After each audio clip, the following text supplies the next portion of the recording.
Is the money bubble in football about to burst? I'm going to use two examples that suggest to me that it could be. It could be. One is Aston Villa going into administration. Now, they are one of the bigger clubs in English football. They may not have won the league for a long time, may not have had success for a while, but they are one of the bigger clubs in English football. Founders of the Football League, big fan base, second city club, Birmingham, Birmingham in the West Midlands. Long time in the Premier League, helped found the Premier League, one of the founding clubs of the Premier League as well. Rich trophy history, one in Europe, one domestically here in England. On the verge of administration, massive debts. They have sorted out their tax bill to a point, but their other debts, their other creditors are there. Second one is the TV deal, TV rights, where BT and Sky bought less packages, and Amazon have stepped in, but they, the Premier League, overestimated what Amazon were willing to bid for, and so the Premier League were like, well, you're still going to take some, right? And Amazon came back and said, oh yeah, we will take some, but not as much as you want us to pay for, and not as much as you want. Which says to me that the bubble is starting. There's still an unsold TV package, which I think should be on free-to-air TV, personally, those games. And at least just make it more accessible. There's 20 games unsold, that's 20 home games for 20 Premier League sides. That's one game for each home side and one game for each away side. So we get to see every team play, home or away, at least once on live TV. That's what I believe, that's the hope.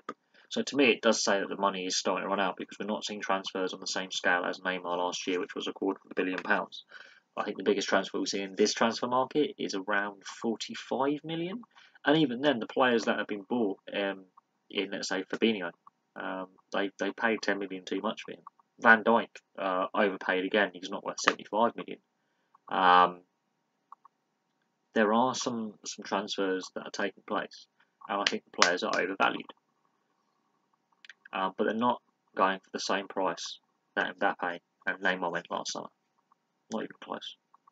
Yet. Not to say that Neymar will not move after the World Cup, but we're not seeing any transfers of the same scale as Neymar's value transfer yet. But the TV deals that have been signed, the La Liga one has gone off Sky. Sky couldn't bid for that. Another TV company's come in, and Amazon coming in for less than what the Premier League was expecting. Plus, we've got to look at all the clubs in debt. We'll use English football as an example. Only 3 Championship clubs made a profit the season before last. 3, maybe 4. The rest all made a loss, including the 3 teams that got promoted. So Huddersfield, Newcastle, and Brighton.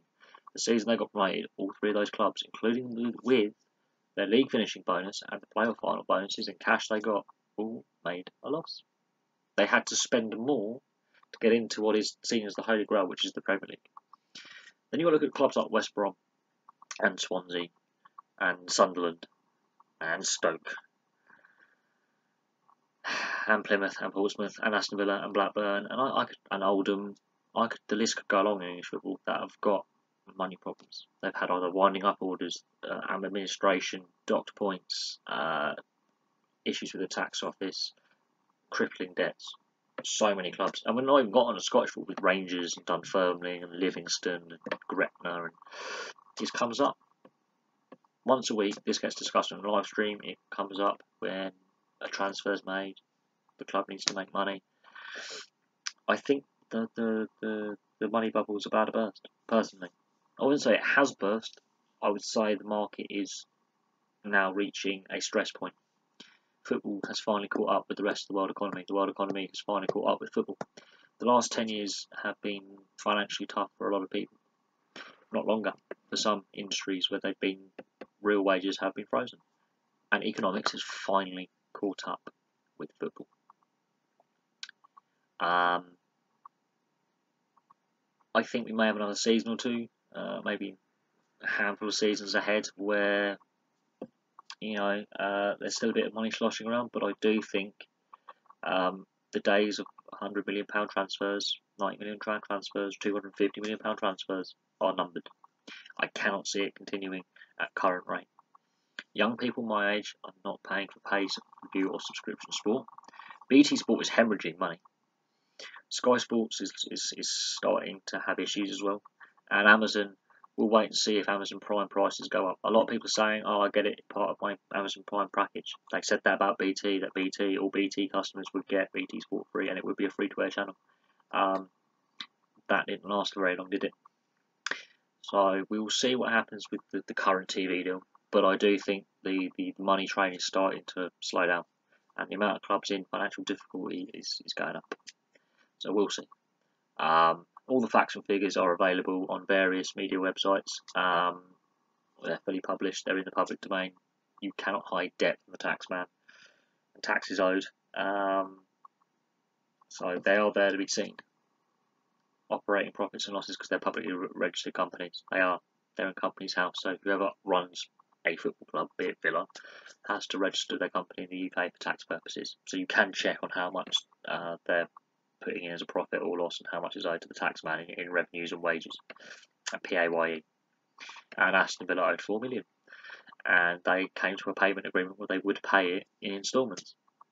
How they managed to get in that state is beyond me. It shows how lax the tax system is with big companies, whereas the small company or the smaller man gets screwed. The bigger the company, they can get away with it a lot more. But I do think the money bubble in football is about to burst. It's my personal opinion. Others may disagree, but if it doesn't burst in the next few years, it will happen at some point. Anyway, I'm going to leave that there. Thank you very much for watching. Please like and subscribe. Place your comments below. I'll have some more videos for you soon.